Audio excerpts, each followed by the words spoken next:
Hello, and welcome to Teresa's Journal. So, an update on my daughter.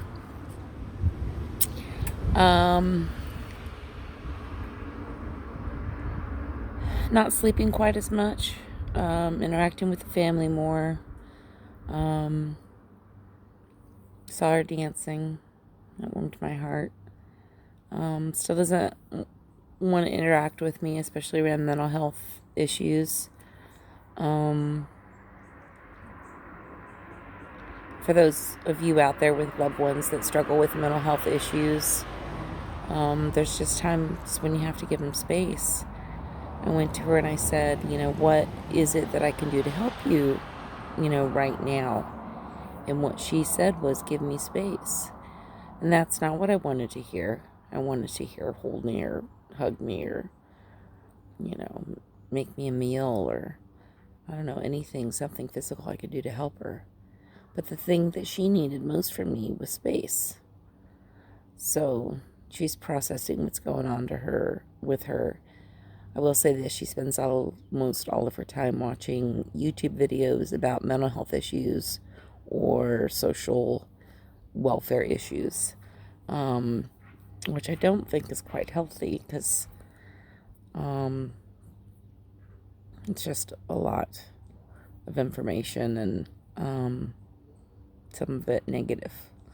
So, as far as an update on me, I am doing okay.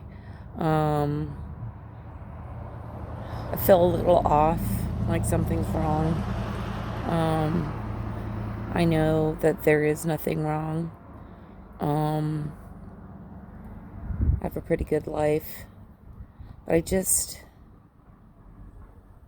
feel like there's something that needs to happen, or something is gonna happen. It's hard to explain, but it's a slight start, a slight hint of paranoia. Something's wrong. And that slight hint blossoms and blooms and gets bigger and bigger. But I'll be taking my preventazine tonight. Thank Yahweh. Thank you, Yahweh, for preventazine. And I'll do better. And I have a few days before I go back to work, and I'll be my happy, cheery self there to serve. So I wanted to talk a little bit today about depression. And as a naturopath, if you went to a naturopath, what might they do for you? Before I get into that, I do want to say you have to go to an earth practitioner or an MD. Please. You can find a nurse practitioner and an MD or an MD who would be willing to work with a naturopath. And you can find naturopaths who are willing to work with MDs and nurse practitioners. They're out there. We're in a new world, and people are all about alternative medications right now. And almost every psychiatrist that I've talked to has been curious what I have to say about naturopathic modalities and mental health issues. So number one, first thing, they're always going to talk to you about diet. Naturopaths are all about diet. What are you eating? What are you eating? What are you eating? They'll run tests to see what kind of foods you might be allergic to, or to make sure that you're processing your food properly. They'll check your neurotransmitters. A lot of the laboratory tests are being developed. Some of them have been around a while. Some of them insurance pays for. Some of them insurance doesn't pay for. But they'll test your diet. Okay, and then you need to exercise. I can't undervalue the importance of exercise. As far as depression goes, exercise has been such an important thing for people to do. research shows over and over again that exercise helps to increase mood. It helps you feel better. It also helps you physically feel better and do better. The recommendation is 30 minutes 3 times a week. I'd start with that. I don't think there's any reason why you can't do 30 minutes a day, if not a little bit more if you have the time. Personally, I dance. I just put on whatever music sounds good. If I'm feeling a little blue, I put on something a little upbeat and happy. And I dance to it, and it picks up my spirits. So exercise. So we got diet, we got exercise. Now we got sleep. We got to be sleeping.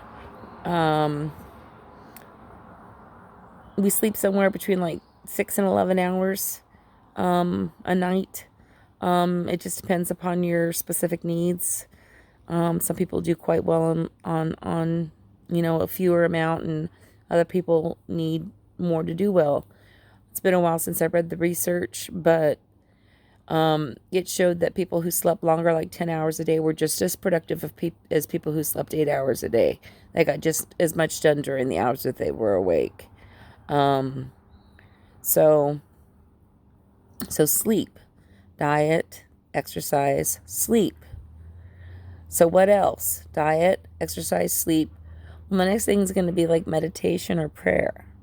Some form of relaxation or spirituality. Something that connects you, grounds you, and helps you to feel centered. And you want to practice this for about 15 minutes a day. Some form of meditation or prayer.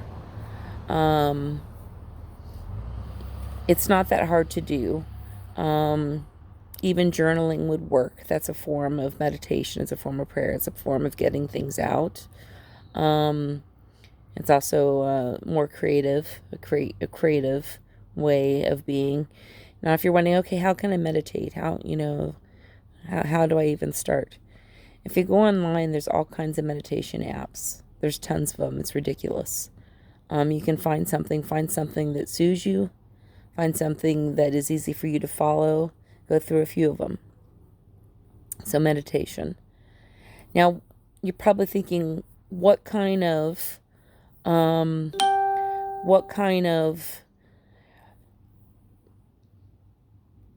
herb might they give me? And the first one, and it's the go-to one, is St. Johns Wort.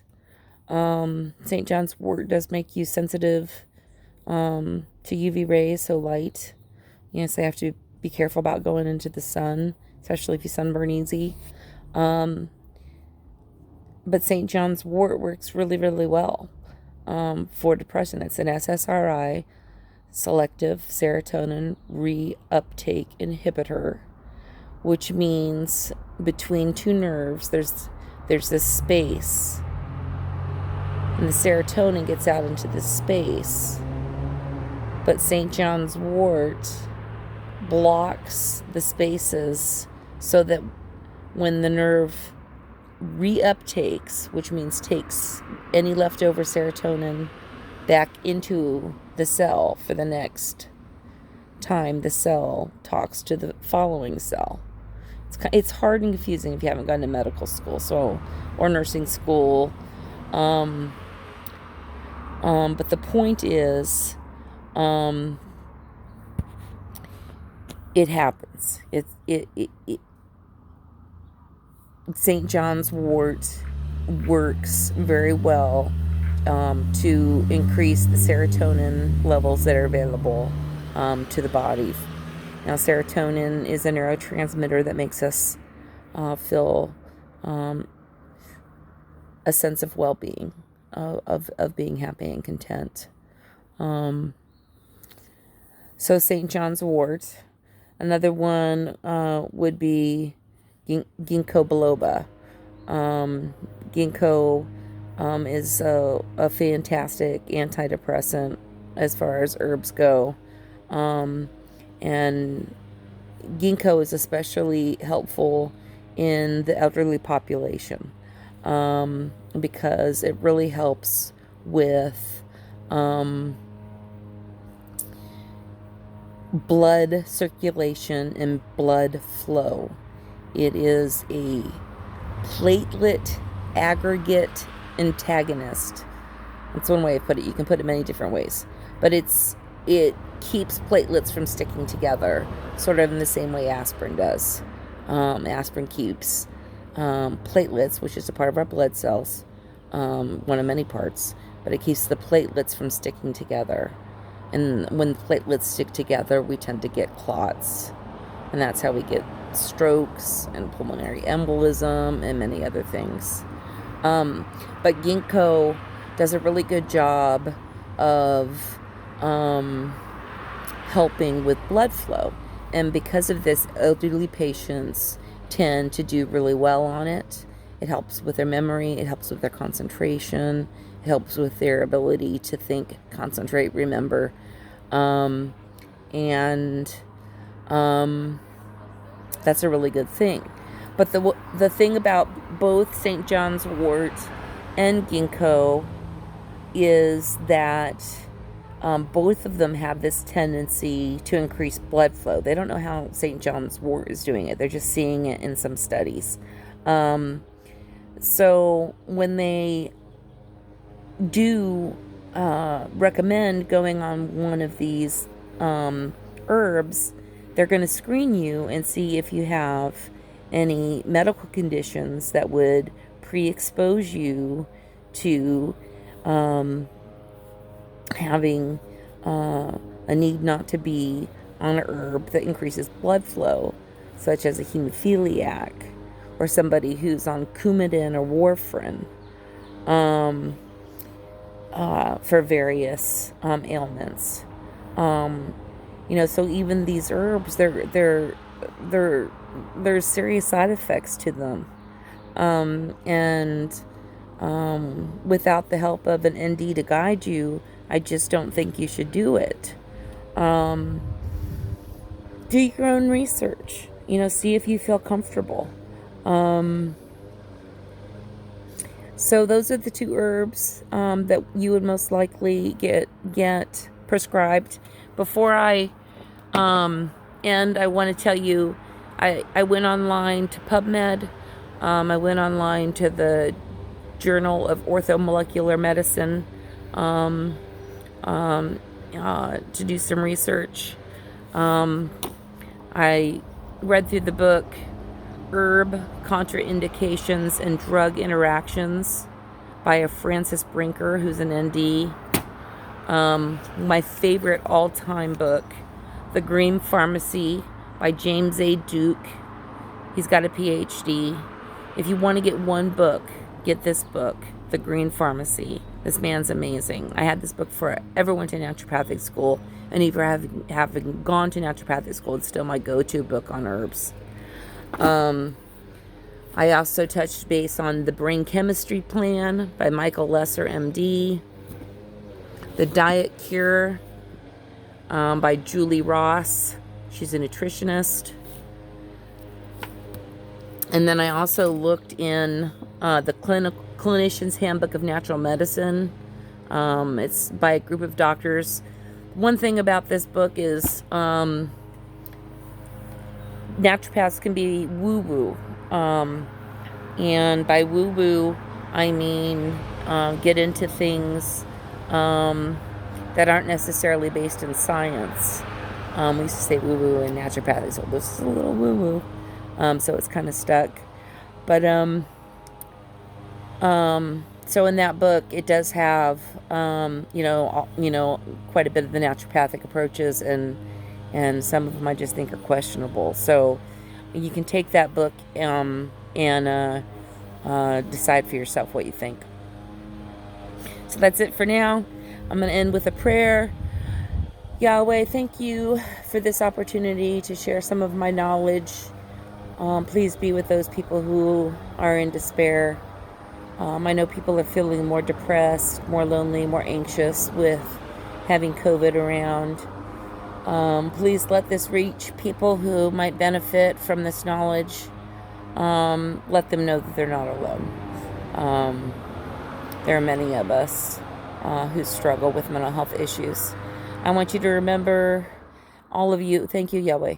I want you to remember, all of you out there, I'm trying to beat the stigma of mental health. I know I'm putting myself out there, and it's hard for some people to believe that I'm being so open and so raw and so honest. And some people have told me that it's risky. I'm just being myself, and I'm telling the truth, and I'm sharing knowledge. And I hope I'm not to offend anybody. This is helpful for me, and I hope it's helpful for others. Tomorrow, I'm going to talk about homeopathy. So for any of you who are interested in homeopathy's role in naturopathic medicine, tune in tomorrow. Thank you. May Yahweh be with you.